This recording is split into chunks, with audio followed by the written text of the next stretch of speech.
ce programme qui peint pour vous le portrait des hommes et femmes qui influencent dans tous les domaines de la société, non seulement ici en RDC à Kinshasa, mais également à travers le monde. A le réel plaisir de recevoir pour vous dans ce nouveau numéro M. Frédéric Fougera depuis la France. Groupe AFI Télévision a élargi à ses horizons. Alors, cher Frédéric Fougera, bonjour.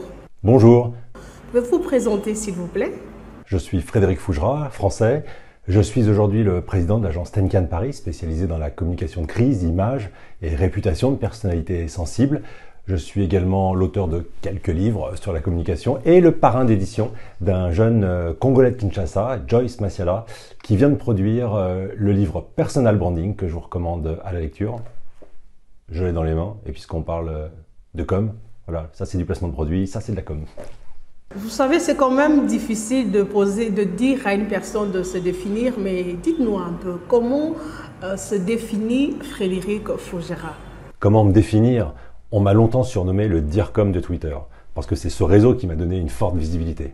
Aujourd'hui, je suis plus souvent surnommé l'Africain, autant pour l'importance de mes communautés africaines sur les réseaux sociaux, avec la République démocratique du Congo en plus importante. Un surnom que je dois aussi à mon narratif positif sur l'Afrique, qui détonne par rapport aux clichés toujours et encore trop souvent véhiculés dans les médias. Donc, qui suis-je? J'en relate un tout petit peu l'histoire parce que vous n'êtes plus à présenter. Ça fait près de 40 ans aujourd'hui que vous accompagnez les dirigeants du monde en ce qui concerne la communication. Alors, dites-nous un peu comment a commencé cette histoire, votre rencontre avec la communication. Relatez-nous un peu cette histoire. Alors mon histoire dans la communication, elle a débuté au milieu des années 80, quand l'État en France a libéré les ondes radio. Je me suis alors retrouvé producteur, animateur et directeur de la com d'une radio à 18 ans. Et puis ensuite, considéré comme un professionnel de la com, j'ai vite été recruté dans le monde du pouvoir pour conseiller des élus. Et c'est là que j'ai véritablement commencé à apprendre le métier. En grandissant, chaque enfant a un rêve. Dites-nous un peu d'où vous est venu ces rêves d'entamer ce secteur de la communication, cher Frédéric Fougera. Mon rêve, c'était de devenir avocat pour défendre les plus démunis, ceux qui n'ont pas les relations, ceux qui n'ont pas les codes, ceux qui n'ont pas les moyens pour se défendre. La communication, c'est arrivé par accident. Comme quoi, il y a des accidents qui peuvent changer positivement votre vie aussi. C'est très émouvant comme histoire. En 2021, vous avez été classé numéro 1 au top 100 des décideurs de la communication les plus influents en France par le magazine Forbes. Dites-nous un peu, qu'est-ce que cela représente à vos yeux? Être classé par le magazine Forbes personnalité de la com la plus influente en France, c'est très honorifique, ça fait évidemment hyper plaisir. En même temps, je ne suis ni naïf ni idiot, je sais très bien que l'influence est une donnée très relative, très volatile, et que ça ne veut pas dire non plus que je serai le meilleur DIRCOM, ce que certains entendent ou comprennent derrière ce classement. D'ailleurs, ça n'aurait aucun sens, meilleur pourquoi, par rapport à quoi, ça n'aurait aucun sens. Par ailleurs, il y a tellement de DIRCOM brillants que j'admire que je pense qu'il faut rester très modeste par rapport à ce type de classement. On les reçoit, ça flatte l'ego, ça s'arrête là. La communication, c'est un secteur assez vaste. Vous avez aujourd'hui à votre actif plus de 20 prix remportés à travers le monde. Quel regard portez-vous sur ces différents trophées que vous avez reçus tout au long de votre parcours? J'ai reçu plus de 20 prix en France et à l'international, mais ces prix que j'ai reçus, c'est au nom de mes équipes. Le travail récompensé, c'est celui de mes équipes brillantes et performantes.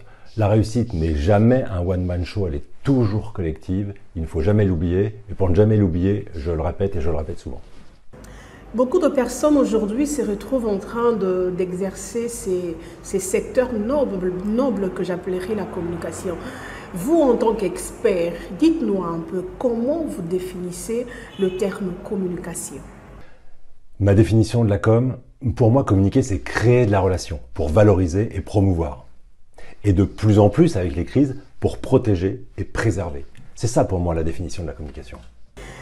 Plus de 40 ans de vie dans le secteur de la communication, vous avez quand même plusieurs souvenirs à nous relater.